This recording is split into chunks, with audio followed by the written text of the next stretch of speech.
Hello and welcome to the 2022 Christmas special on my channel. In this video we'll be looking at Justice League the animated series, specifically the episode Comfort and Joy.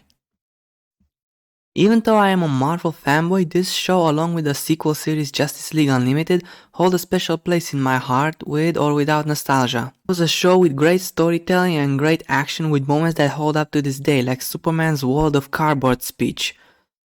If only the big budget live action movies would take a page out of the DC animated universe rather than making a Superman a god with no hope and Batman a stone cold killer.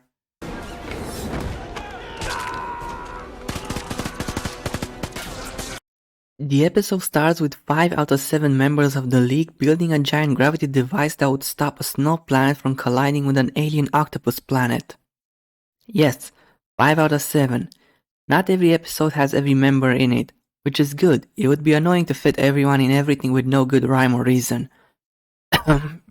After they finish building the device, Green Lantern chooses to stay on the snow planet and Hawkgirl wants to keep him company. From this point forward, the episode splits into 3 stories. The first story features GL and Hawkgirl spending time on the snow planet, with Hawkgirl being confused of GL enjoying the little things about snow and Christmas.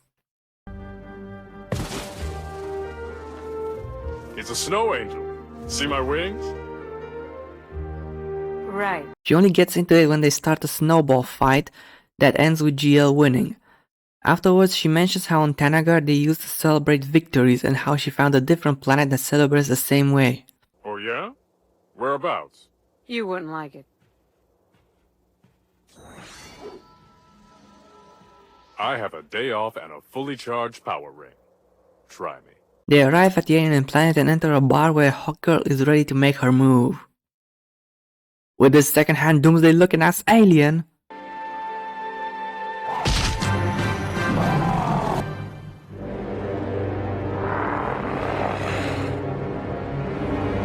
What? The fight escalates but it manages to end in a wholesome way.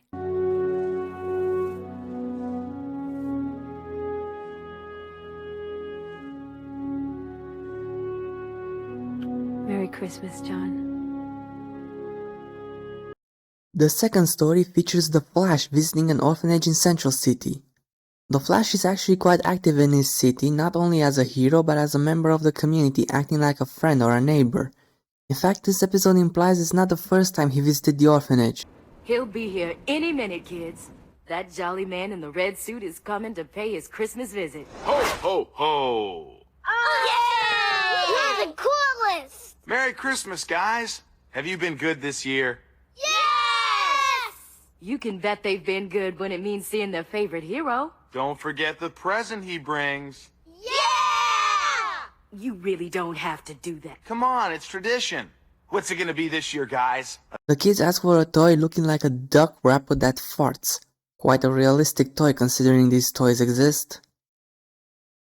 He goes around town but the toy is actually sold out. But then he gets a genius idea. To get one from the factory itself. An idea that works because he's a superhero. On his way back he discovers that a museum is attacked by a supervillain named Ultra Humanite. Do you believe the horrendous amount of public funding spent on this so-called art? It's garbage, an affront to any decent human aesthetic. Unfortunately, the toy gets destroyed in the battle. Flash gives a speech about spreading goodwill to others and then he gets knocked out. You can go ahead and use that thing for all I care. I couldn't feel any worse. As you wish. When he wakes up, Flash sees Ultra Humanite repairing the toy, the two of them agreeing to a truce until the kids get their upgraded toy. Hello, children. Come close and I'll tell you a story. Little Clara had just received a beautiful toy nutcracker from her godfather, the mysterious Herr Drosselmeyer. Well, an improvement, wouldn't you say? I kinda liked it when he made the poopy noise. That night, as Clara slept beneath the Christmas tree, her beloved toy came alive to lead her But on this a is good, wonderful too. adventure. When everything is done, Ultra Humanite goes to jail where he gets a gift from Flash. An aluminum Christmas tree. I know, it's kinda cheesy, but No. We had one just like it when I was... It's very nice. The guard will show you out.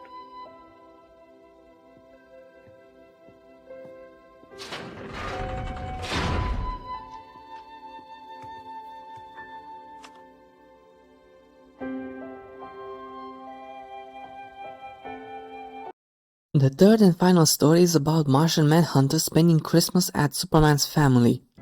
My name is Jean. I'm a Martian. Oh, we're no strangers to aliens in this house. You just make yourself at home. John, aka Martian Manhunter, doesn't quite get the Christmas spirit at first, but he is trying. After all, Superman wouldn't force someone to do something they don't want to, meaning John accepted to come along. At the dinner table, the Kents, who are some of the most wholesome parents in comic book history, offer John a gift. Now, Jean, Clark tells us you're on your own this year. We don't allow anyone to visit for the holidays without taking a present home with them. But I brought no gift for you. Nonsense. Your company is the only present we need. Our group at the community center always knits a few extra gifts. It's lovely. I wasn't sure about the size. I can grow into it. Later that night, John sees the Kents being wholesome and Superman trying to get a peek at his gift.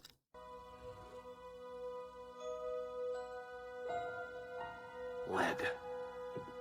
John goes out in Smallville and sees more example of Christmas spirit, like a little girl waiting for Santa and a church choir singing for Christmas Eve. Then on Christmas morning, the Kents wake up to John singing due to him finding his Christmas spirit. And he said he didn't bring a gift.